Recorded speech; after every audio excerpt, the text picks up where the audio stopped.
Kamusta Pisces? Welcome to Like a Tarot. Alamin natin kung ano ang mensahe na gustong ipaalam sa iyo ng mga cards. Paalala para sa mga bagong viewers na ang reading na ito ay timeless reading, general reading at guide po lamang kaya hindi po magre-resonate sa lahat. Kunin mo lang yung akma sa sitwasyon mo at kung kailan mo ito napanood, yun ang start ng 1 week reading para sa iyo. Ikaw na bahala magpalit kung si person mo ito o ikaw. Babanggitin ko rin kung ano ipapakita na zodiac sign.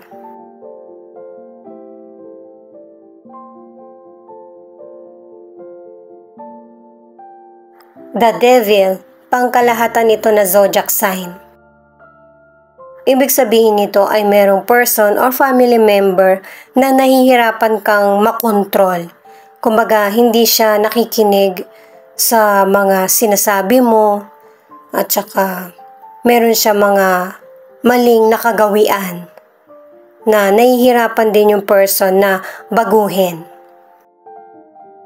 Kahit yung pananaw niya sa buhay ay hindi matuwid.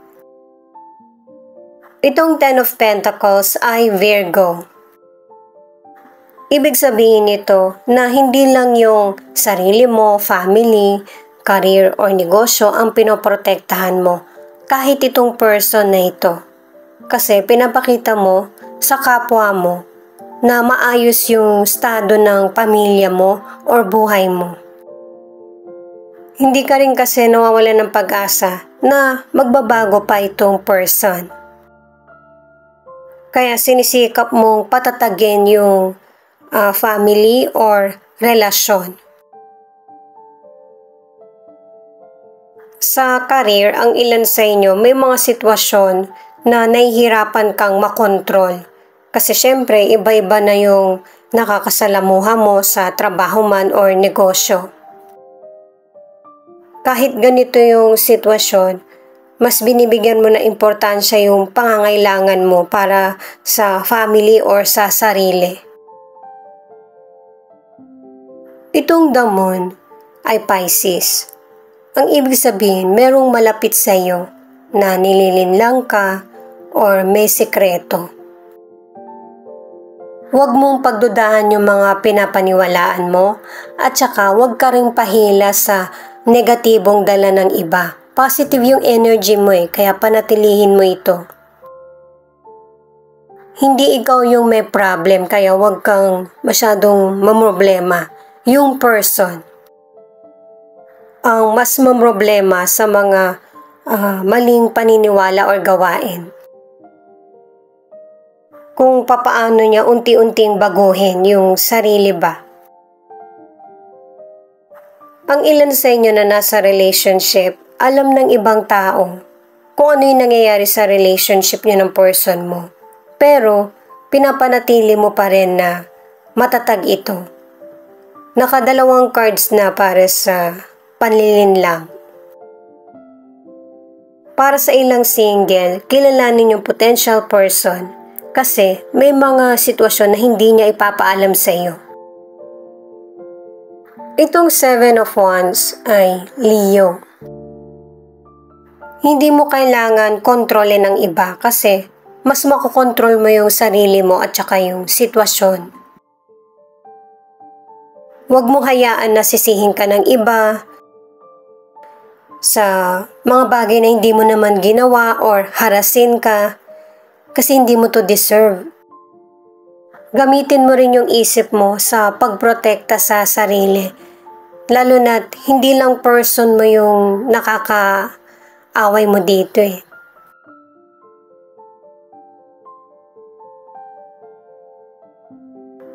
Ace of Wands, Aries. At saka kung ano yung nangyayari sa buhay mo ngayon, magpatuloy ka. Kasi kung meron mang hindi magandang nangyayari sa'yo, makakapagsimula kang muli ng mas positibo. Malaki yung potential mo. At saka marami pang oportunidad na darating. Dito ka mas mag-focus kaysa sa mga taong sumisira sa iyo.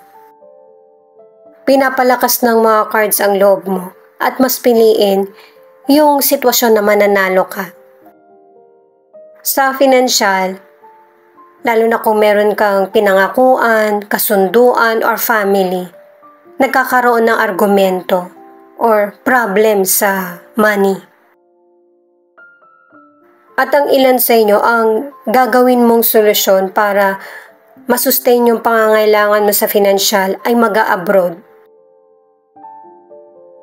The Tower, Aries.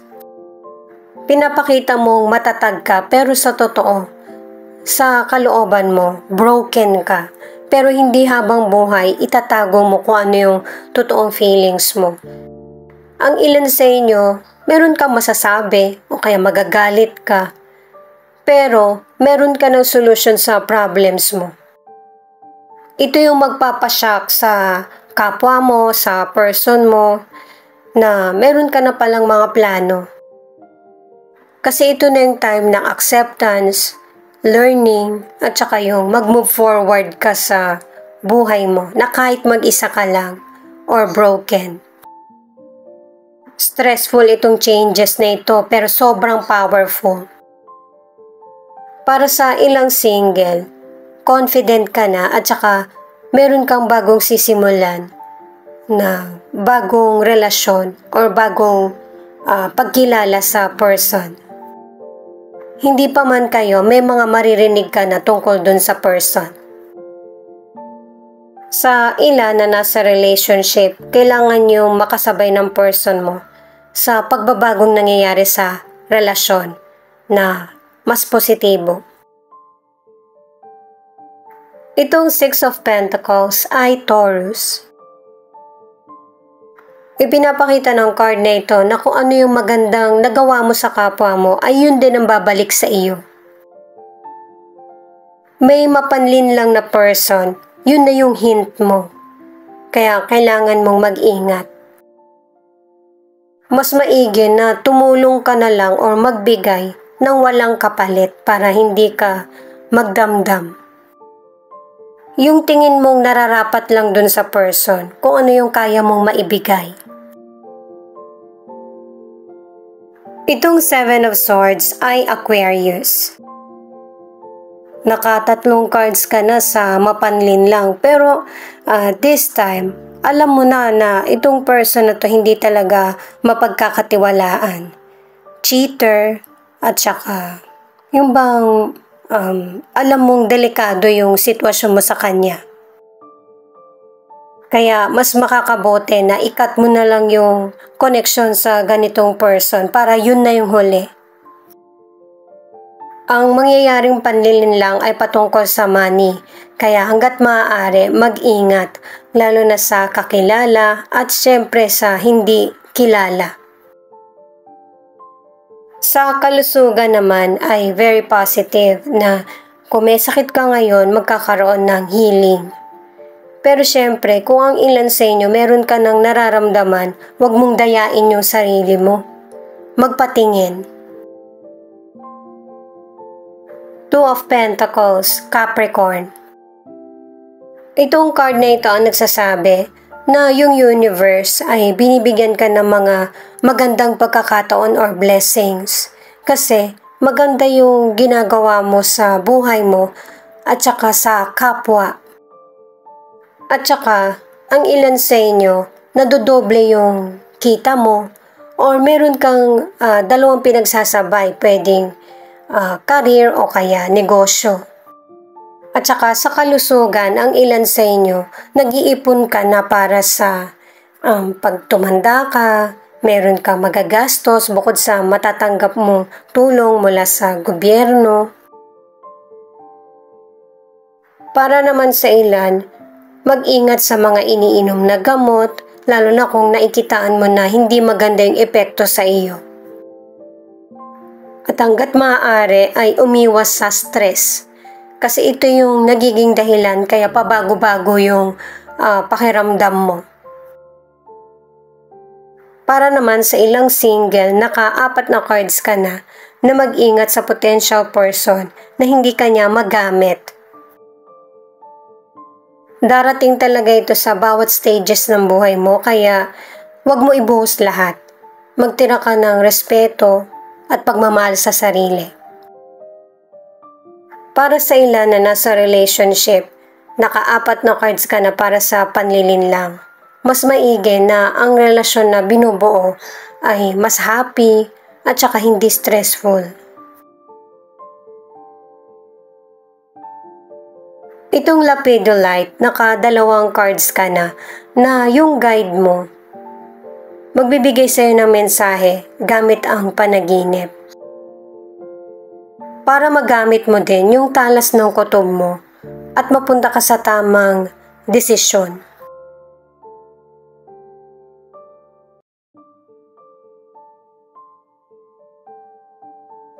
Itong pink opal naman ang nagsasabi na bigyang pagpapahalaga yung sarili. Para ganun din ang makukuha mong respeto sa iba. Importante yung isip mo at saka nararamdaman na maipakita sa kapwa. Kasi alam nung mapanlin lang yung weakness mo. Binabalikan ka pa nga. Itong jade naman ang nagsasabi na yung pag-iwas mo sa negative na person or situation ay ang mas makakatulong sa iyo. Yun yung pag-maintain mo ng power sa sarili. Pero naka-2 cards ka na rin na tahimik ka lang sa mga plano mo.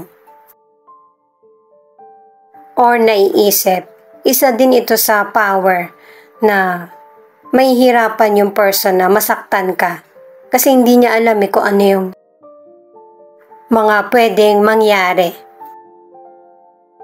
Sabi nga nila, mas nakakatakot yung taong tahimik lang or hindi mo pa nakitang nagalit. Yun kasi yung mabubuting person pero meron niyang hangganan kasi pinakita na sa cards mo na merong transformation at changes. Ngayon naman guys, alamin natin yung angel number mo. Siya nga pala, thank you sa mga nag-like, share, comment, and subscribe. Ingat po kayo palagi saan man kayo naroon. Maraming issues na nangyayari sa buhay mo pero may mga good din na nangyayari kaya dun ka sa good. Huwag pa-apekto sa emosyon. 5-4. The number is proving that changes are good in your life. Trusting your abilities will get you the best in stressful situations. Ganon din sinabi, di ba? Na mas makakabuti ang pagbabago sa iyo kesa sa pansinin or magstay sa unhealthy na sitwasyon. You're about to receive everything you have prayed for, health, wealth, love, and inner peace. Yan na yung matatanggap mong blessings mula sa universe. You'll soon understand why your timing is perfect and why things had to happen the way it did to guide you to where you were meant to be. Kaya kung wala ka na sa negatibong sitwasyon o kaya na-experience mo pa rin ito, huwag kang mawala ng pag-asa at saka magtiwala ka kung ano yung nakatadhana sa iyo. At saka pinapakita sa cards yung pagkilos mo. Alam na alam mo kung ano yung dapat mong gawin. Mabubunyag din kasi sa iyo yung mga sekreto ng taong mapanlin lang. Ito naman yung final card. The Hierophant, Taurus. Itong card na ito ang nagsasabi na pahalagaan mo kung ano yung mga goal or ambisyon mo sa buhay. Kasi ito rin yung isa sa power mo. Huwag mo itong baliwalain. Itong Four of Wands ay Aries. Ipinapahiwatig ng card na ito na hindi sa lahat ng panahon ay malakas ka or matatag. kailangan mo din ng suporta mula sa family mo, sa mga kaibigan, at saka kahit dito sa card na ito, pinapakita yung success. Itong Five of Wands naman ay Leo. Pinapakita rito sa cards yung tagumpay mo at saka yung mga naging paghihirap mo kung paano mo ito nakamit. Huwag mo itong kalimutan. Para mapapahalagahan mo yung sarili mo, yung mga pinaghirapan mo at yung positive energy mo. Magpapatuloy ito at ito yung mas bigyan mo ng pansin.